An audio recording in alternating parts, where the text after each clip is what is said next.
কোনো স্থানে যদি মসজিদের ইমাম মিলাদ পড়ায়, জোরে জিকির করে কিংবা ইসলামের ক্ষেত্রে বিদআত করে, তবে তার পিছনে সালাত পড়া জায়েজ কি না? এক্ষেত্রে শরীয়তের ফতোয়া কি? ঘরে একাকী সালাত আদায় কি ইসলাম সমর্থন করে? একটু ব্যাখ্যা সহ জানাবেন। জবাব, আপনি যে বিষয়গুলির কথা উল্লেখ করেছেন কোনো সন্দেহ নেই এগুলি বিদআত এবং নিষিদ্ধ কাজ। আপনাকে দেখতে হবে যে ইমামের পিছনে আপনি সালাত আদায় করবেন, প্রথম বিষয় এই ইমামকে মুসলিম বলা যাবে কি না। যদি তাকে মুসলিম বলা না যায় তাহলে তার পিছনে সালাত কখনো জায়েজ হবে না। কেউ যদি পড়েও বসে তাকে সালাত আবার দোহরাতে হবে। দ্বিতীয় বিষয়, যদি মুসলিম বলা যায় কিন্তু তার মাঝে অনেক ভুল ত্রুটি রয়েছে, এই ধরনের ছোটোখাটো যে বেদাতের কথা উল্লেখ করেছেন এরকম বেদাতও রয়েছে, তাহলে এমন ব্যক্তিকে আমরা বলবো তিনি মুসলিম কিন্তু তিনি গুনাহগার। তিনি মুসলিম কিন্তু গুনাহগার। তাহলে মুসলিম ও গুনাহগার যদি হয় তাহলে এমন ইমামের পিছনে সালাত জায়েজ হবে শর্ত সাপেক্ষে। শর্ত কি? প্রথম শর্ত হলো এই ব্যক্তির চেয়ে ভালো ইমাম পাওয়া যায় না এবং ভালো মসজিদ পাওয়া যায় না, এটা হলো শর্ত।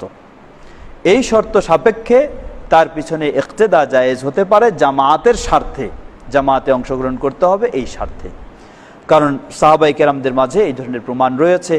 সাহাবী আব্দুল্লাহ ইবনে ওমর রাদিয়াল্লাহু আনহু, এই ধরনের সাহাবায়ে কেরামগণ হাজ্জাজ বিন ইউসুফের পিছনে সালাত আদায় করেছেন। তার মতো কি বলে অপরাধী ফাসিক বলার অপেক্ষা রাখে না।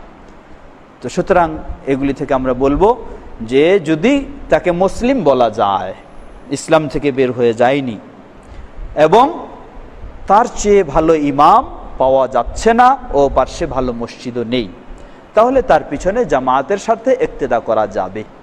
বিশেষ করে আমরা রাসূল সাল্লাল্লাহু আলাইহি সাল্লাম যেমন বলেন, আরো তিনি বলেন যে ইসাল্লুনাকুম, তোমাদের এমন ইমামেরা সালাত পড়াবে, ফাইন আসাবু ফালাকুম ওয়ালাহুম, হাদিসটি সহিহ বুখারীর হাদিস।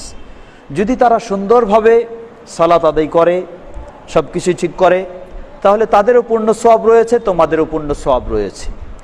ওয়াইন আখতাউ, আর যদি তারা ভুল ত্রুটি করে থাকে, ফালাকুম ওয়া আলাইহিম, তাহলে তোমাদের পূর্ণ সওয়াব রয়েছে আর ভুল ত্রুটির জন্য সে অপরাধী হবে। তাহলে ইত্যাদি হাদিসগুলির আলোকে আমরা বলবো আহলুস সুন্নাহ ওয়াল জামাআতের বা সালাফদের আকীদা হলো এই ধরনের যদি পর্যায় হয়ে থাকে তাহলে তার পিছনে জামাত জায়েজ হবে, ইক্তেদা করা জায়েজ হবে, যদি তার চেয়ে ভালো পাওয়া না যায় এই শর্ত সাপেক্ষে। আর যদি এমনও হয়ে থাকে কখনো কখনো আপনি কি করলেন, সময় বিশেষ করে সময় যখন শেষ করে দেরিতে পড়ে তাহলে কখনো আপনি আলাদাও করতে পারেন, অসুবিধা নেই।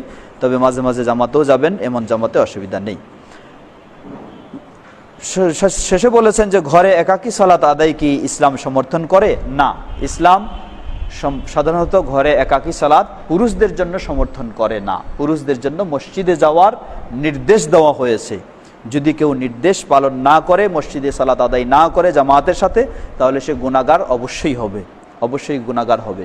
তবে কিছু ওজর বশত তাকে অনুমতি দেওয়া হয়েছে, সেটা নিরাপত্তার যদি ওজর থেকে থাকে, বাইরে বের হতে পারছে না ফজরের সময়, নিরাপদ নয়, বা আরও এই ধরনের কিছু সমস্যা, অথবা মসজিদে সালাত আদায় করতেছে, সালাতের সময় শেষ হয়ে গেছে, সেই সময়ে গিয়ে, তাহলে তার জন্য অনুমতি রয়েছে। সালাত সময় হলেই সে ঘরে পড়ে নিতে পারে, আবার সুযোগ হলে জামাতেও যেতে পারে। আল্লাহু তাআলা আ'লাম।